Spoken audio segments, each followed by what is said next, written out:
E aí, pessoal, seja bem-vindo aí ao vídeo.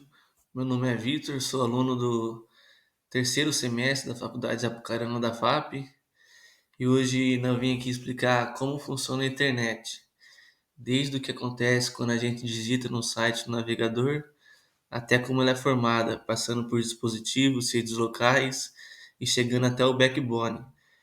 É como se fosse uma espinha dorsal da internet. Então aqui, ó, no slide 1, vou explicar como que ela funciona em partes. A internet é uma rede gigantesca. Ela conecta bilhões de dispositivos ao redor do mundo.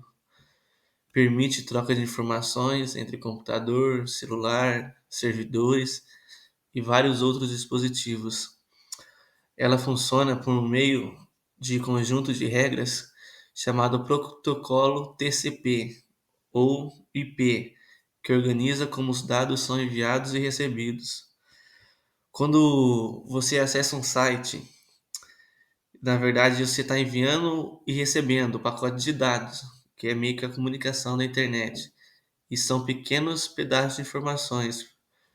Por exemplo, quando você manda uma mensagem no seu WhatsApp, ela vai pelo seu celular, ela atravessa vários servidores e chega no celular da outra pessoa. Isso tudo em questão de segundos, você não chega a perceber, mas ocorre várias coisas entre elas. Então, o que acontece quando a gente digita no site, no navegador? Eu vou explicar aqui no próximo slide. Ó, o que acontece quando você digita, como vocês podem ver aí?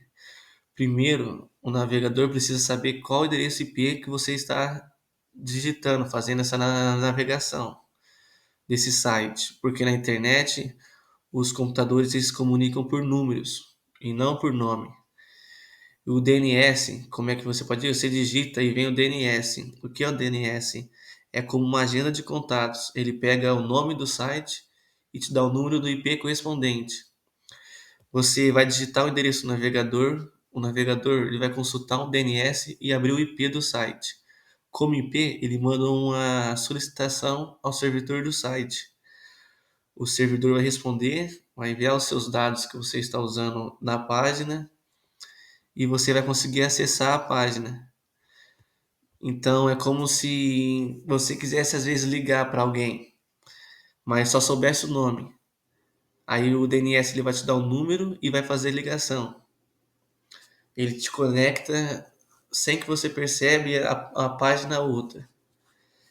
E agora que isso aí nós ficou exemplificado isso aí, vamos ver como é que a internet é formada. Vamos começar falando dos dispositivos que nós usamos. Aqui, ó. Como é formada a internet? Sobre os dispositivos. Então, na ponta da internet, quando ela é formada, estão chamados dispositivos finais, ou hosts, que é nós que somos os usuários da internet.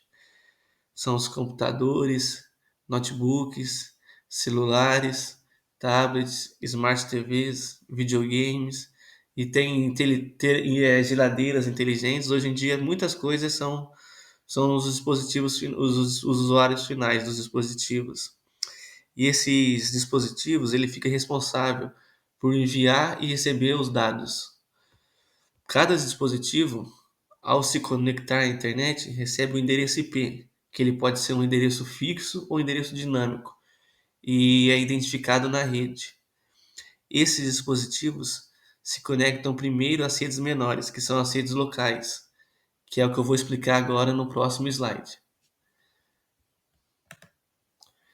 Ó, o que são redes locais? São pequenas redes que conectam vários dispositivos em um local limitado, como uma casa, escola ou escritório. Então, uma rede local ela é chamada de LAN, também conhecido como LAN.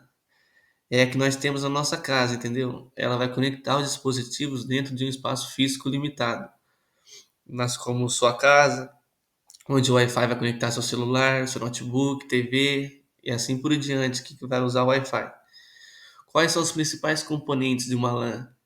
É o roteador, que ele vai fazer a ponte entre a sua rede local e a internet.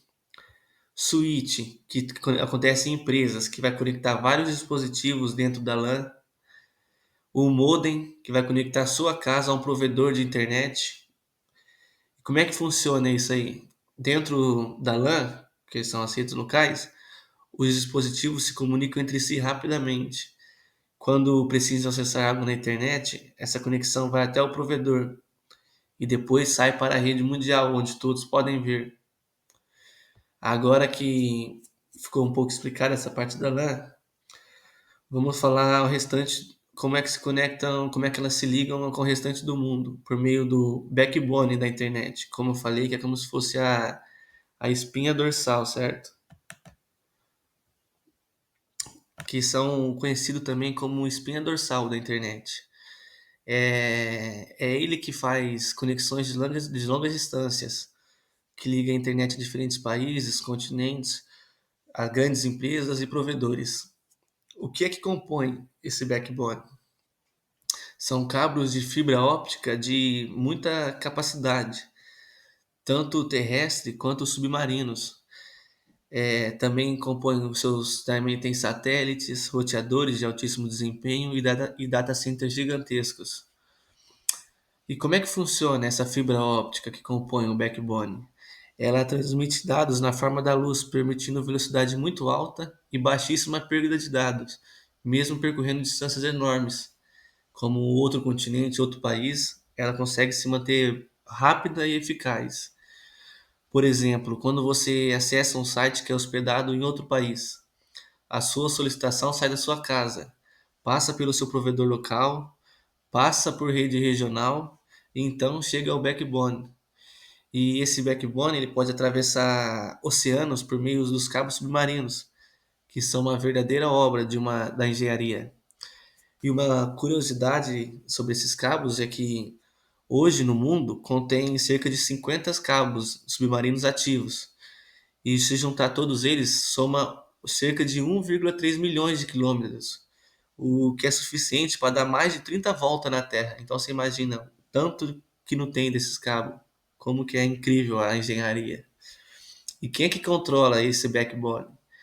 Ele não pertence a uma única empresa, é várias operadoras globais, como os governos, empresas privadas, como o Google, Meta, Amazon, Microsoft, grandes operadoras de telecomunicações, e essas operadoras investem bilhões para manter essa estrutura desse tamanho funcionando. Então não é uma coisa fácil de se manter, né?